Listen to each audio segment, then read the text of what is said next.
এমি আছামৰ আন এটা নতুন সৰু ভিডিঅ'লৈ আপোনালোকক সকলোকে পুনৰবাৰ স্বাগতম জনাইছোঁ। তো ফ্ৰেণ্ডসকল, সঁচাকৈয়ে যদি এছএছৰ অধীনত ৪,৫০০তকৈ নতুন পদ ওলায়, তেনেহ'লে কোনে কোনে এইবাৰ নিযুক্তি পাবলৈ সক্ষম হ'ব? তাৰপিছতে কাট অফটো আপোনালোকৰ কিমান তললৈ নামাৰ চান্স থাকিব? ইয়াৰ লগতে আপোনালোকৰ যে DEৰ LPUPৰ ৯,৩৫৪টা পদৰ নিযুক্তি প্ৰক্ৰিয়া ইতিমধ্যে হৈ গ'ল আৰু এই ৯,৩৫৪টা পদৰ এগেইনষ্টত কিমানজন কেণ্ডিডেটছে এপ্লাই কৰিছিলে বা আবেদন কৰিছিলে আৰু কিমানজন প্ৰাৰ্থীয়ে নিযুক্তি পাবলৈ সক্ষম হ'ল, তো এইখিনি এক্সপেক্টেড মই ভিডিঅ'টোৰ যোগেদি আলোচনা কৰিম। তো যদিহে আপোনালোকৰ হাতত সময় আছে তেনেহ'লে ভিডিঅ'টো আপোনালোকে চাব পাৰে, অন্যথা আপোনালোকে ভিডিঅ'টো স্কিপ কৰিব পাৰে। তো ফ্ৰেণ্ডসকল, আহক মূল টপিকছটোলৈ আগবাঢ়িছোঁ। তো ফ্ৰেণ্ডসকল, আপোনালোক বাৰু জানেনে যে DEৰ LPUPৰ ৯,৩৫৪টা পদৰ এগেইনষ্টত কিমানজন প্ৰাৰ্থীয়ে এপ্লাই কৰিছিলে আৰু কিমান চাকৰি পালে? তো ফ্ৰেণ্ডসকল, এইখিনি মই ইয়াত এক্সপেক্টেড আলোচনা কৰিম আৰু আপোনালোকে যদি এই এক্সপেক্টেডটো চায় তেনেহ'লে হয়তো আপোনালোকে নিশ্চয় এটা অনুমান কৰিব পাৰিব যে এছএছৰ যি পোষ্ট ওলাই আছে বা ওলোৱাৰ সম্ভাৱনা আছে, যদিহে ওলায় তেনেহ'লে কোনবিলাক কেণ্ডিডেটছে চাকৰি পাবলৈ সক্ষম হ'ব। তো আপোনালোকে ভিডিঅ'টো স্কিপ নকৰাকৈ শেষলৈকে চাব, তেতিয়াহ'লে আপোনালোকে গোটেইখিনি কথা ভালকৈ বুজিব পাৰিব। তো ফ্ৰেণ্ডসকল, ৯,৩৫৪টা পদৰ এগেইনষ্টত কিমান কেণ্ডিডেটছ এপ্লাই কৰিছিলে আপোনালোকে মন কৰিব। তো হয়তো কিছুমানে ভাবিছে যে ৯,৩৫৪টা পদৰ এগেইনষ্টত মানে সিমান এপ্লাই কৰা নাই, কিন্তু এইটো নহয়। আপোনালোকে ইয়াত হিচাপ কৰি চাব। তো আপোনালোকে নিশ্চয় জানে যে ২০২১ বৰ্ষত যিটো টেট অনুষ্ঠিত হৈ গ'ল, ইয়াতে অলমষ্ট টেট প্ৰাৰ্থীয়ে মানে টেটত উত্তীৰ্ণ হ'ব পাৰিছিলে 45,000, প্ৰায় 45,000 কেণ্ডিডেটছে টেটত পাছ কৰিবলৈ সক্ষম হৈছিলে আৰু এইটো হৈছে ২০২১ বৰ্ষত। তেনেহ'লে আপোনালোকে নিশ্চয়কৈ জানে যে ২০২১ বৰ্ষৰ ৪৫,000 কেণ্ডিডেট ইয়াতে এপ্লাই কৰিছিলে। আৰু এইখিনিয়ে নহয়, আপোনালোকে চাওক যে ২০১৯ বৰ্ষতো টেট অনুষ্ঠিত হৈছিলে। যে ২০১৯ বৰ্ষত যেতিয়া টেট অনুষ্ঠিত হৈছিলে তাত কিছুমান প্ৰাৰ্থীয়ে চাকৰি পাবলৈ সক্ষম হৈছিলে আৰু তাৰে প্ৰায় ধৰি লওক 15,000 মান বাকী আছিলে। তাৰে প্ৰায় 15,000 মান তাতো চাকৰি পোৱাৰ পৰা বঞ্চিত হৈ আছিলে আৰু এই 15,000 মানুহ এইবেলি যিটো এডভাৰ্টিজমেণ্ট প্ৰকাশ পাইছিলে ৯,৩৫৪টা পদত, সেই এগেইনষ্টত এই 15,000 কেণ্ডিডেটছো এপ্লাই কৰিছিলে। তেনেহ'লে আপোনালোকৰ কিমান হ'ল? আপোনালোকৰ হ'ল 45,000 আৰু ইয়াতে হ'ল 15, তেনেহ'লে কিমান হ'ল? 60,000 হৈ গ'ল। তাৰপিছতে এইখিনিতে এতিয়ালৈকে শেষ হোৱা নাই। আপোনালোকে জানে যে এছএছৰ অধীনত বহুতো টেট প্ৰাৰ্থীয়ে কণ্টেক্সুৱেল পষ্টত কাম কৰি আছে। তো ইয়াতে আপোনালোকে নিশ্চয় এটা আইডিয়া কৰি চাওক কিমান আছে, 30-40,000 মান আছে। তো আমি তেনেকুৱা ধৰা নাই, মই ধৰিলোঁ তাত 20,000। তো 20,000 মই ধৰিলোঁ। তো 20,000 যদি ধৰা যায় তেনেহ'লে আৰু 20,000 ইয়াত প্লাছ হ'ল, তেনেহ'লে আপোনালোকৰ টোটেল হ'ল 80,000। তেনেহ'লে 80,000 প্ৰাৰ্থীয়ে আপোনালোকৰ এপ্লাই কৰিছিলে। কিন্তু এইখিনি নহয় যে 80,000 এপ্লাই কৰিছিলে, ইয়াতে কিছু এৰা ধৰা হ'ব। কেনেকৈ? যে ধৰি লওক যে আমাৰ ২০২১ বৰ্ষত টেট অনুষ্ঠিত হৈছিলে, তাত প্ৰায় 45,000 কেণ্ডিডেটছে এপ্লাই কৰিছিলে। কিন্তু ইয়াৰ ভিতৰতে হয়তো কিছুমানৰ মানে DLED নাছিলে বা কিছুমানৰ হয়তো এজ উকল যোৱা আছিলে, হয়তো কিছুমানৰ আকৌ মানে কিবা কিবি আছিলে আৰু হয়তো তাৰ ভিতৰত 45,000ৰ পৰা আপোনালোকে ইয়াত 5,000 বাদ দিয়ক। তো 40,000 ধৰক যে ইয়াতে 40,000 এপ্লাই কৰিছিলে ২০২১ বৰ্ষৰ এইটো, তেনেহ'লে 40,000 ইয়াতে এপ্লাই কৰিলে। আৰু ২০১৯ বৰ্ষতো ধৰি লওক যে আপোনালোকৰ প্ৰায় 12,000 মান ধৰক, তেনেহ'লে 12,000 যদি ধৰা যায় তেনেহ'লে আপোনালোকৰ কিমান হ'ল? ইয়াত 52 হ'ল, 52। তাৰ পিছতে আপোনালোকৰ যিটো কণ্টেক্সুৱেলত কাম কৰি আছিলে সেইখিনিতো গোটেইখিনি ধৰিব লাগিব। তেনেহ'লে তাত 20,000 যদি হয় তো 52 আৰু 20 হ'লে 62, 72। তেনেহ'লে টোটেল আপোনালোকৰ অলমষ্ট ধৰি লওক 70,000। 70,000 এবভ আছে। তো ঠিকে আছে, মই এটা এক্সপেক্টেড 70,000 ধৰি লৈছোঁ, ঠিক আছে। তো ইয়াত 70,000 আপোনালোকৰ কেণ্ডিডেটছে এপ্লাই কৰিছিলে কিমান পোষ্টৰ এগেইনষ্টত? 9,354টা পদৰ এগেইনষ্টত। আৰু ইয়াতে আপোনালোকৰ চাকৰি কিমান গৰাকীয়ে পালে? তো আমাৰ মুখ্যমন্ত্ৰী বা আমাৰ অসম চৰকাৰে কৈ আছে যে 9,354টা পদৰ যি নিযুক্তি প্ৰক্ৰিয়া হৈ গ'ল, তেখেতসকলে 9,354 গৰাকী বুলিয়ে কৈ আছে। কিন্তু আপোনালোকে জানে যে ইয়াত উইথড্ৰ ছিষ্টেমটো নিদিয়াৰ বাবে বহু প্ৰাৰ্থীয়ে মানে 2টা বা 3টা পোষ্টতো চাকৰি পাবলৈ সক্ষম হৈছিলে, কিন্তু উইথড্ৰ অপশ্যনটো নিদিয়াৰ বাবে সেই পোষ্টখিনি আপোনালোকৰ কি হৈ থাকি গ'ল? ভেকেঞ্চি হৈ থাকি গ'ল। এইটো উইথড্ৰ কৰিব নিদিলে। হয়তো বহুত কেণ্ডিডেট আছে তেনেকুৱা যে তেখেতসকলে 2টাত নিযুক্তি পাইছিলে, কিন্তু সিলেক্ট কৰিব নিদিছিলে যে 1 ডিষ্ট্ৰিক্ট 1 পোষ্ট এনেকুৱা ফাইনেল এটা সিলেকশ্যন আহিব লাগিছিলে, কিন্তু দিয়া নাছিলে আৰু উইথড্ৰ অপশ্যনটো দিয়া নাছিলে।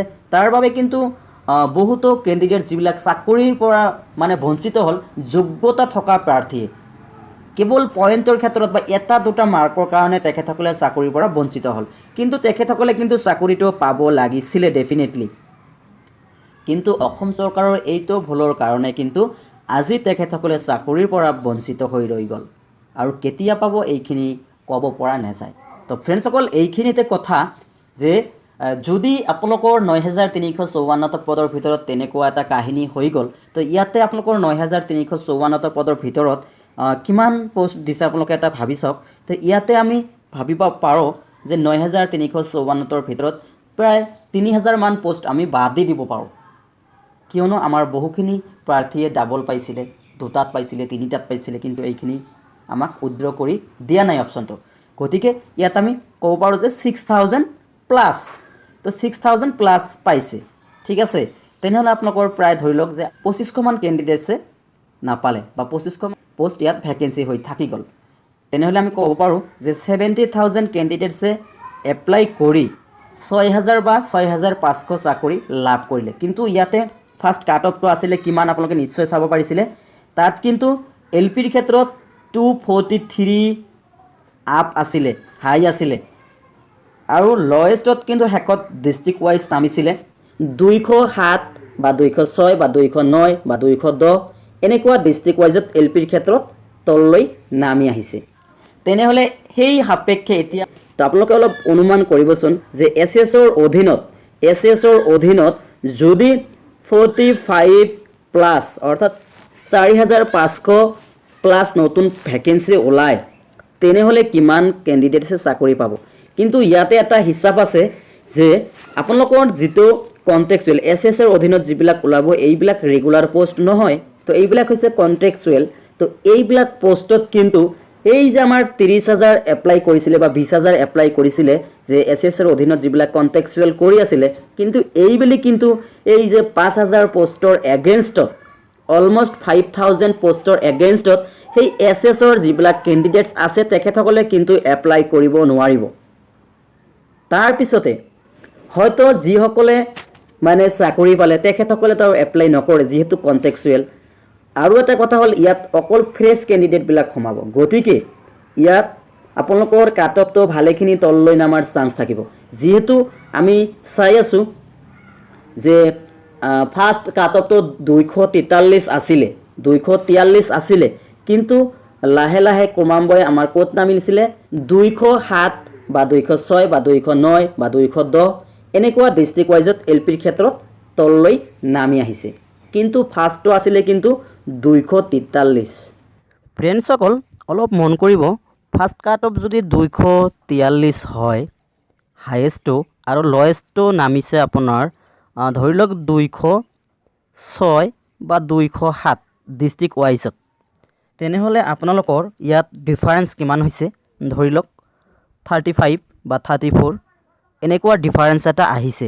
DEৰ LP UPৰ 9,354টা পদৰ যিটো মানে কাট অফ আছিলে, হায়েষ্টটো আছিলে 243, আৰু ডিষ্ট্ৰিক্ট ৱাইজ 206, 207 বা 209লৈকে তললৈ নামিছে। তেনেহ'লে ইয়াত এটা ডিফাৰেঞ্চ দেখা গৈ আছে যে 30ৰ ওপৰত আপোনালোকৰ ডিফাৰেঞ্চটো আহি পাইছে। তো 30ৰ ওপৰত আপোনালোকৰ ডিফাৰেঞ্চটো আহি পাইছে। তেনেহ'লে 9000 পোষ্টৰ এগেইনষ্টত আপোনালোকৰ 30 ডিফাৰেঞ্চ আহিছে। তেনেহ'লে আপোনালোকৰ ইপিনে আকৌ প্ৰায় 5000 মান পোষ্ট ওলাই আছে। তেনেহ'লে ইয়াত ডিফাৰেঞ্চ কিমান হ'ব? তাত যদি 243ৰ পৰা আৰম্ভ হৈ 207লৈকে বা 8লৈকে আহিছে, তো এইবুলি আমি ধৰি লওঁ যে নহ'লে এইবাৰ 210ৰ পৰা ষ্টাৰ্ট হ'ব আপোনালোকৰ হাইয়েষ্ট কাট অফটো, বা 213ৰ পৰা ষ্টাৰ্ট হ'ল আপোনালোকৰ হাইয়েষ্ট কাট অফটো। তাত যদি 30 বা 30তকৈ বেছি ডাউনত আহিছে বা তললৈ আহিছে, ইয়াত আপোনালোকে 15 মানটো তললৈ ধৰিব পাৰে, 15 তললৈ নামিব। তেনেহ'লে 210ৰ পৰাই যদি আমি আৰম্ভ কৰোঁ, তেনেহ'লে কিন্তু আমাৰ অট'মেটিকেলি ইয়াত 195 আহি যায়। তো এইখিনিও আমি বাদ দিলোঁ। জেনুইন 200তো আহিবই লাগিব। এইখিনিয়ে মই কৈছোঁ, যদি আপোনালোকৰ এছএছৰ আণ্ডাৰত পোষ্ট ওলায়, ভেকেঞ্চি ওলায় নতুনকৈ, তেনেহ'লে আপোনালোকৰ যিবিলাকৰ কাট অফ 200 আছে, তেখেতসকলে ন' ডাউট চাকৰি পোৱাৰ সম্ভাৱনা থাকিব, এইটো পূৰ্ণ সম্ভাৱনা থাকিব।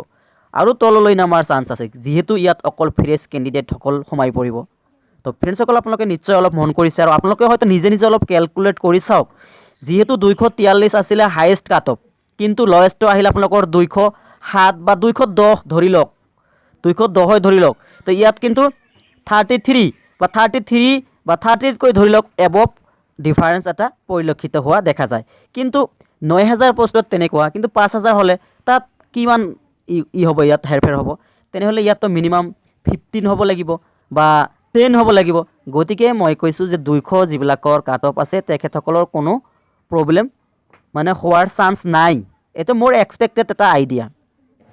এছএছৰ যিবিলাক আণ্ডাৰত কাম কৰি আছে কণ্টেক্সুৱেল পোষ্টত, তেখেতসকলেতো এপ্লাই কৰিব নোৱাৰে, যিহেতু 20000 30000 কেণ্ডিডেট একেবাৰে মাইনাছ, ই কৰিবই নোৱাৰিব। আৰু যিসকলে পালে তেখেতসকলেও নকৰে, আৰু হয়তো বহুতৰে মাৰ্কছ হয়তো 200ৰ বহুত মানে ডাউনত আছে, তেখেতসকলেও আৰু নাপায়। গতিকে এইবেলি যদি এছএছৰ অধীনত অলমষ্ট 5000 পোষ্ট ওলায়। গতিকে এইবাৰ যদি এছএছৰ অধীনত অলমষ্ট 5000 পোষ্ট ওলায়, তেনেহ'লে কিন্তু কাট অফটো বহুখিনি তললৈ নামাৰ চান্স থাকিব। কিহৰ কাৰণে আপোনালোকে নিশ্চয় চাব পাৰিছে। তো আমাৰ জনামতে বা আমাৰ এক্সপেক্টেড এটা আইডিয়া যে এইবেলি এছএছৰ অধীনত যদি পোষ্ট ওলায়, আপোনালোকৰ কাট অফ 200ৰ তলত নামাৰ চান্স থাকিব, 200ৰ তলত নামাৰ চান্স থাকিব, কিয়নো ইয়াত অকল ফ্ৰেছ কেণ্ডিডেটছবিলাকে সোমাব।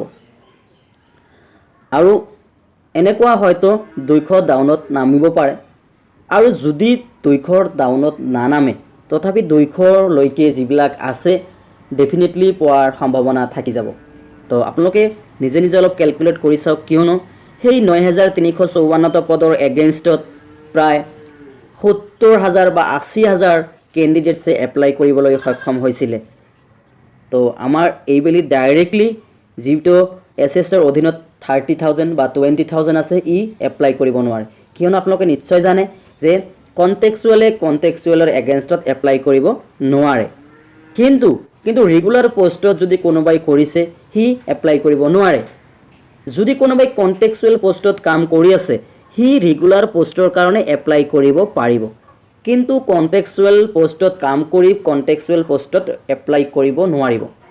তো আপোনালোকে নিশ্চয় জানে। গতিকে যদি এছএছৰ অধীনত নতুন কৰি পোষ্ট ওলায়, তেনেহ'লে কিন্তু 200 যিবিলাক কেণ্ডিডেটছৰ কাট অফ আছে, তেখেতসকলে কিন্তু সোমাই যোৱাৰ পূৰ্ণ সম্ভাৱনা থাকিব।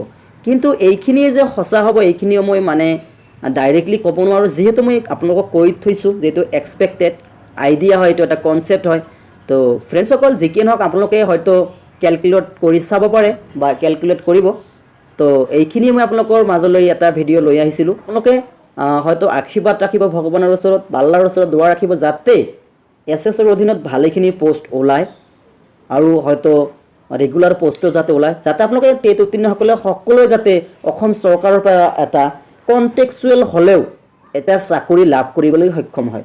তো যি কি নহওক ফ্ৰেণ্ডছসকল, এইখিনি আছিলে আজিৰ ভিডিঅ'টোৰ মূল কথা। তো ফ্ৰেণ্ডছসকল, যদিহে আপোনালোকে ভিডিঅ'টো ভাল পাইছে, তেনেহ'লে এটা লাইক কৰিব, আৰু পাৰিলে মোৰ এই চেনেলটোত ছাবস্ক্ৰাইব কৰি কাষত থকা বেল বাটনত প্ৰেছ কৰি নটিফিকেশ্যনটো অল অপশ্যনত ৰাখি দিব আৰু যাতে মই এনেধৰণৰ কোনো ভিডিঅ' আপলোড দিয়াৰ লগে লগে আপোনালোকে সকলোতকৈ আগত পাবলৈ সক্ষম হয়। তো ভিডিঅ'টো গোটেইখিনি চোৱাৰ বাবে আপোনালোকলৈ সকলোকে অশেষ অশেষ ধন্যবাদ।